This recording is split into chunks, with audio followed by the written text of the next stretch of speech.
Today I will give you the lecture 4 of week 6 and our topic is factors necessary for photosynthesis. So what are the factors which are necessary for the sake of photosynthesis? Here we are going to discuss. Sunlight provides the light energy and that enables carbon dioxide and water to react together to make the glucose and oxygen. As we have discussed in the previous lecture too, that how the photosynthesis takes place and how these two reacts with each other and in the presence of sunlight, and they are going to make the glucose and oxygen. Now we are going to discuss the structure of leaf, that how basically the structure of leaf is helpful. Carbon dioxide enters the leaf through stomata by diffusion, that how carbon dioxide enters the leaf through stomata, the small opening present on the leaf. Diffusion, as I have discussed with you, that whole process of diffusion.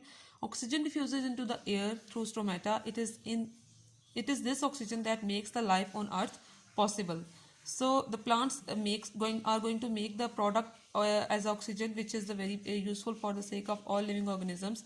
Either they are animals, human beings, or other living organisms, and they are going to make the life possible on this planet earth. Some glucose is converted to starch for storage.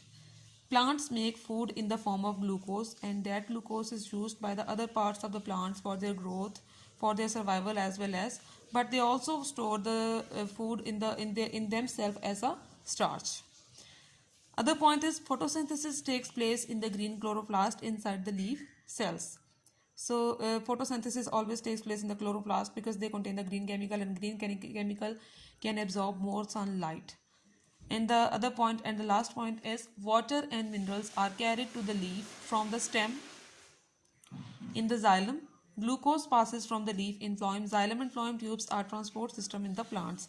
All these points are discussed in very details in the previous topics. Hope you have understand these topics. And now I'm going to discuss, did you know with you all, phloem is the living tissue, xylem tubes are dead, the rings in the tree trunk are the remains of old xylem tissues. One ring for each year the tree was alive. After listening this whole lecture and reading this whole topic, you have to solve the question answers. Why are plants important? Where does the energy for the photosynthesis come from? How does the shape of leaves help them do their job? These questions are very easy. You can solve them. You can write the answer in your own words after just listening this lecture.